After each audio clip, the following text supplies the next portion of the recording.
Diana, if you don't wake the hell up,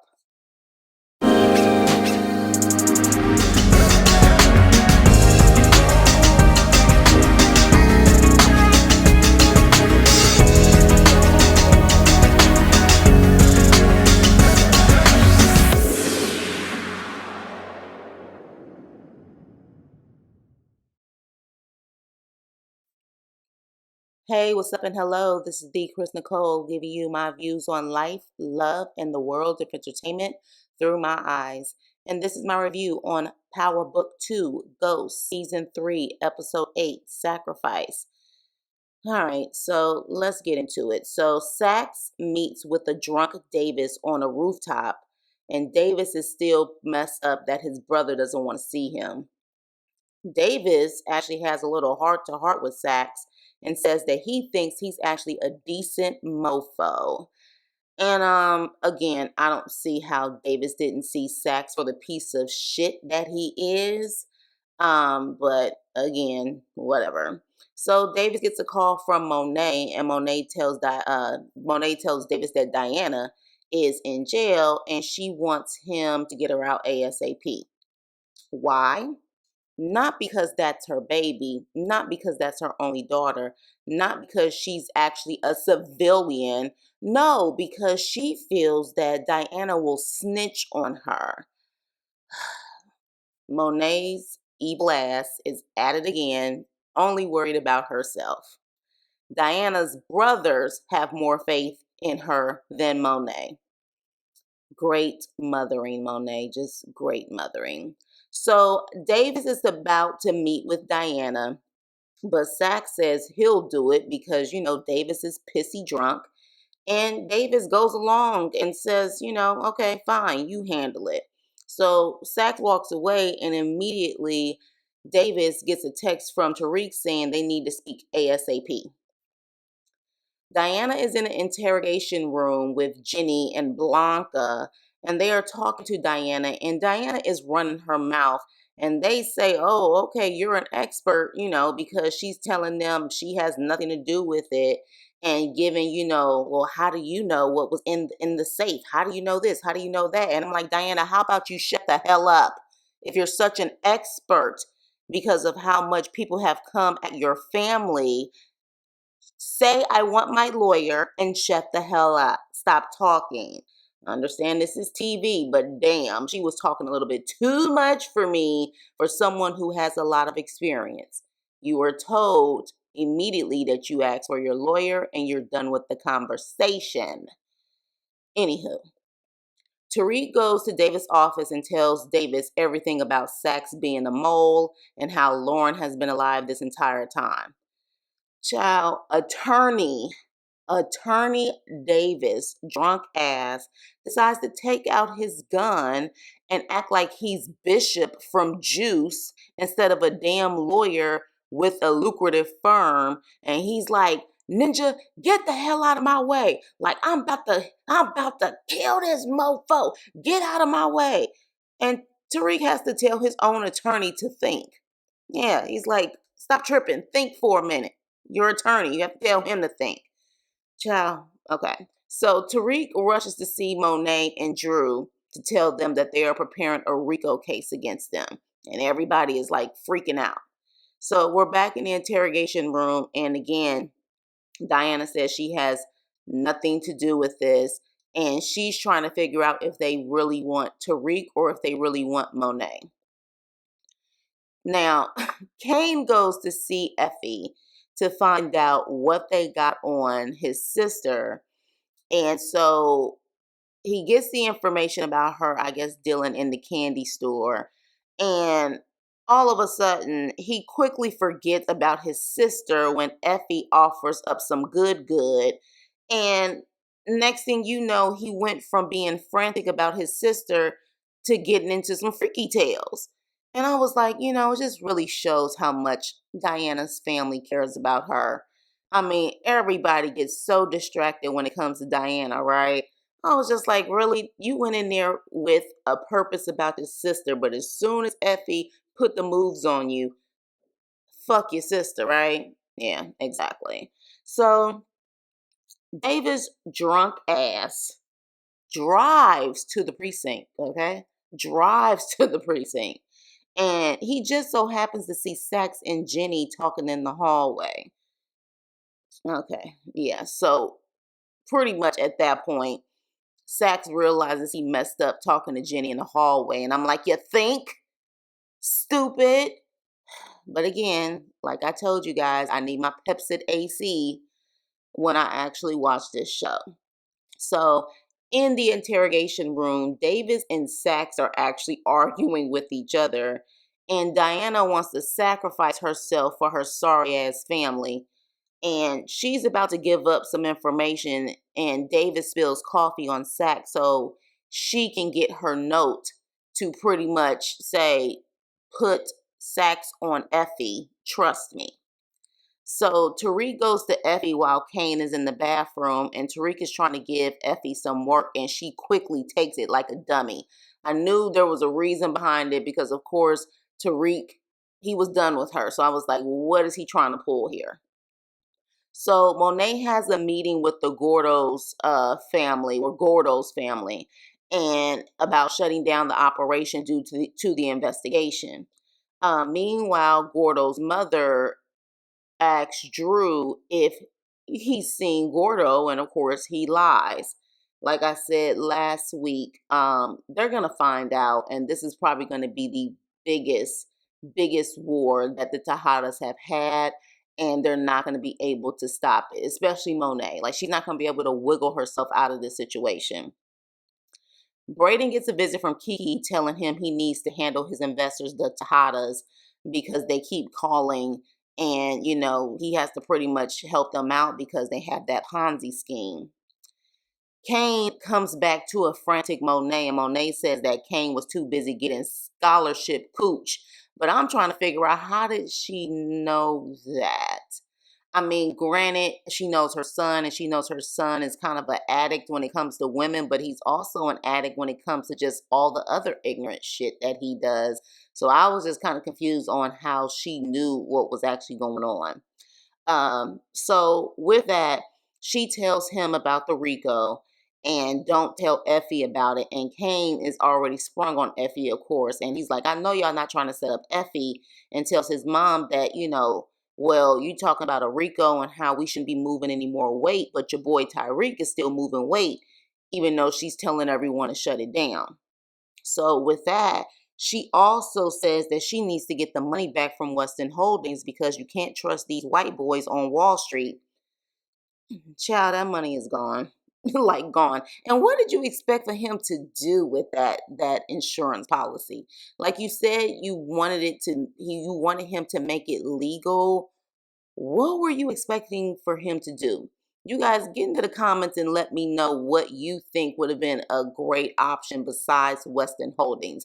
Of course, he didn't know it was a Ponzi scheme, but she told him to make the money clean. So where was he going to take that money? Anywho, so Braden goes to the office, and while Tyreek tells him about the Rico, Braden tells him his family business is a Ponzi scheme. And Tariq says that means his trust money is gone. And he's actually very calm about it. Like, if I found out that my trust fund is gone, I just would be like, fuck, bro, that means my trust fund money is gone. Like, I would be flipping out, and I would tell Braden, you better fix this shit or I'm going to fix you. But, he's kind of calm about it. It wasn't realistic. But with that being said, the main thing that Braden is worried about, he's like, look, if we don't get the Tejadas their money back, we're dead. In which that's also true as well. But at the same time, Tariq was a little too calm about the trust fund money. So Monet goes to a country club, honey, and she is sticking out, okay? And she meets with Braden's uncle and threatens that she better get her money back. And he doesn't really look shook. It's more of like a smirk on his face, like, child, what you about to do? So Diana meets with Sax and manipulates him as if, she doesn't trust Davis, and tells Sax about Effie, which of course he runs to Jenny and Blanca. Blanca finds out that he is telling information from Diana. And of course, that's like client attorney privilege. So she's like, we can't use this. You're her attorney.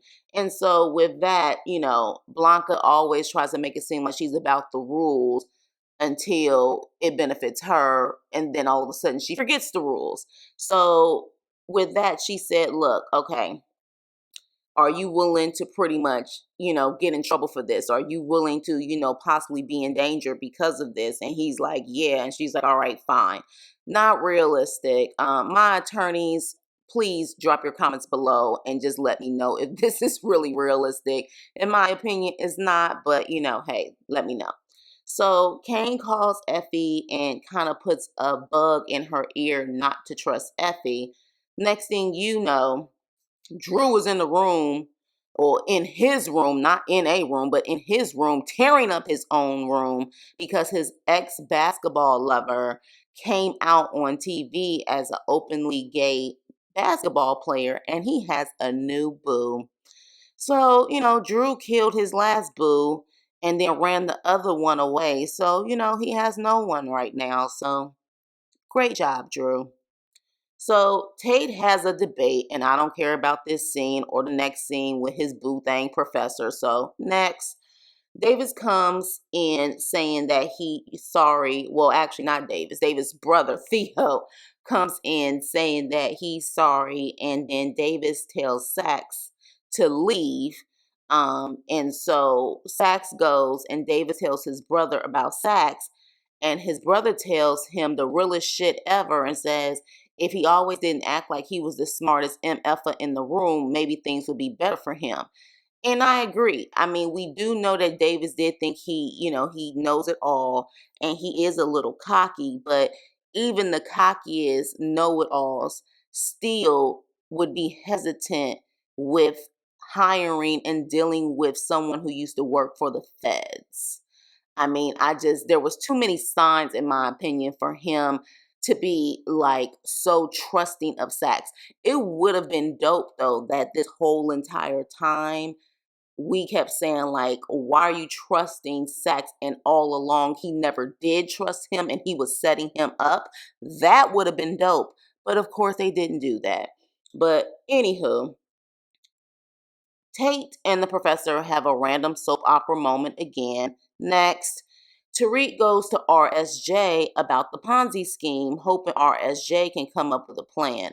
And the actor who plays RSJ, why does he look so damn familiar? I feel like he was on something back in the day.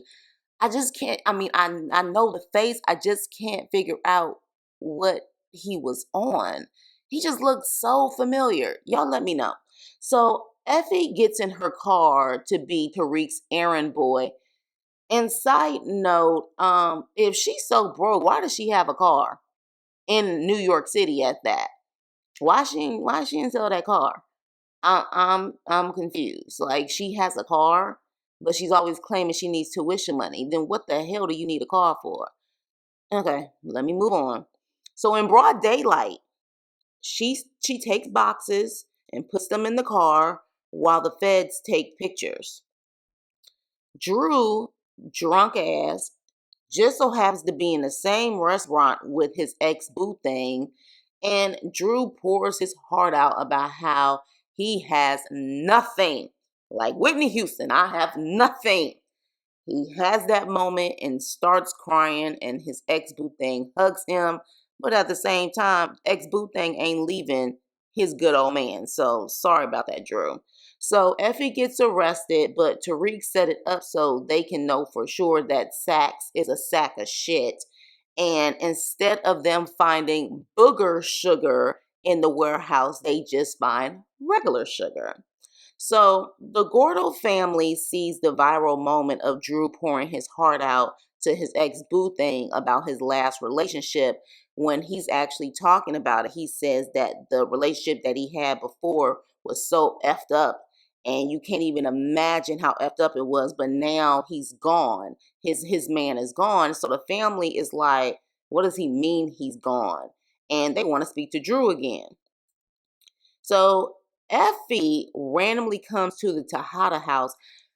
Has Effie ever gone to the Tejada house?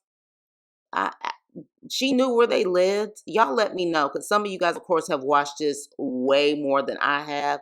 She randomly comes to the Tejada house. How does she know where the Tejadas are? But she comes in and she gives this why and it ain't over line and then leaves with Kane. So the whole point of that scene was to make sure that Tariq knew that Kane and Effie are knocking the boots. So Tariq at this point is like speaking to Monet. It's like, did you know about this? And he looks like he's all in his feelings because of the fact that Kane and Effie are together. But I don't think he really cares, especially what we see at the end of this episode. So Jenny confronts Sax about the sugar and pretty much burns him and says she can't protect him now, but we knew that would happen. Like I said, Jenny is the female version of Sax. She just does it better. Sax calls Tariq because at this point, after Jenny says, look, I can't protect you, and his whole situation with Effie was a flop and they didn't find anything, Sax is freaking out and calls Tariq saying that he is the only one who knows where his mother and sister are, which is not true because I believe the black female attorney that used to be Sax's boss that worked for the feds that got fired, she also knows where Tariq's mother and sister is. But okay, but with that, he's trying to pull anything at this point so he doesn't get killed. So he gets in the car, Sax gets in the car, and he's like, call off your dogs. Next thing you know, Theo is in the back of the car with a gun to Sax's head. And I kind of chuckled at that point because I was hoping that this would be the final episode for Sax because I am over him getting away with everything. But, of course, this scene was also unrealistic because Homeboy's car is in a police station or DA attorney's parking lot. Again, outside cameras, I don't, just not realistic, damn it. So with that, RSJ pretty much lets Braden uncle know that he knows about the Ponzi scheme and to give him his investment back, Tariq's trust fund back, and the Tejada's money back. So at that point, the uncle's like, you ungrateful, entitled little shit, Braden. And I'm like, you're entitled too. All of you guys are entitled. So I guess they're going to work something out where they can all get their money back and all of that. Just, no issues at all. Like, I would have loved to see if there was actually going to be some conflict with the Tejadas and that money. But it seems to me they're trying to clean that up ASAP. So Tariq meets with Davis and he gets a call that Theo hasn't been going to his treatment. So Davis is like, what the hell? He was talking about he was going to his treatments. And so at that point, he figures out that his brother may be on like a mission to get Sax back. And so with that, he rushes out and he's like, I think I know where he's at. I think I know what's going on. So Diana gets out of jail and says she wants a fresh start, wants to transfer to Spelman. Oh, but Ma, I want you to pay for it and my expenses. Girl, Diana, you're going to have to learn if you want to completely separate yourself from your family. You're going to have to do this on your own. Don't ask for money. Take out student loans like the rest of us, damn it, and get your ass out of New York. Like, at this point, how do you like, Ma, I don't want this. Ma, I'm tired of this, but I know you can pay for my tuition and living expenses. Is with your selfish ass mama, she won't even buy you a stick of damn gum. Like, girl, get out of here. So Effie and Kane have another Freaky Tales moment, and they get a knock on the door saying that it's maintenance. Next thing you know, the DA comes in and they arrest Effie. And she's pretty much getting walked out and she sees Jenny at the car and she's like, what is this about? You was in that warehouse. There was no drugs in there. It was clean. And Jenny's like, oh no, this is not for drugs. This is for attempted murder. And the next thing you know, The window rolls down and she sees that Lauren is still alive. And Lauren is like, that's the biatch that tried to kill me. I will say Effie's face and Kane's face was on point. Love that scene between both of those actors looking at Lauren like, what the hell? Like they literally thought they saw a ghost. Hence, Power Book Ghost. So, yeah, I like that part. But, okay, here we go again. You know, I'm anal. The DEA arrested her. Is this supposed to be Lauren's attempted murder? Is it supposed to be a part of the RICO? Because I'm confused on why the DEA arrested her. The DEA is for drugs. If this is a murder, wouldn't it be more at the state level where just the state police will get her? Or is this a part of the RICO? Can this be a part of the RICO? See, I need to know these things. But I was just like, why is the DEA arresting her if this is not drug related? So Blanca has a big old smirk on her face when she gets in the car. But for some reason, I still don't feel like Blanca's going to get everything she wants out of this situation, but we will see. And so, the best scene of the night.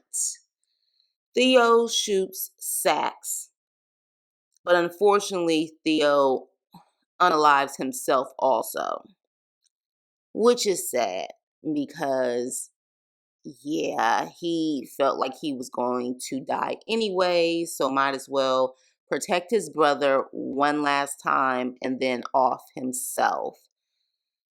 But I don't know if Sax is unalive because when he was on that ground, them spirit fingers was wiggling, them lips were quivering. I don't know if he is actually gone. And I have a problem with that, okay? If they keep that man alive for one more episode, one more season, I am done. Because at this point, what the hell do you need him for? And how many chances can this man get? Like, what is he, freaking Superman? Like, why do we still have him on this show? Seriously. So we didn't really see his lifeless body. There was still movement. What do you guys think? Do you think he's still alive or he's gone? Let me know in the comments. So that was the ending. That was Power Book 2 Ghosts, Season 3, Episode 8, Sacrifice. Let me know what you guys think. Please like, share, and subscribe, and I will see you on my next video. Peace.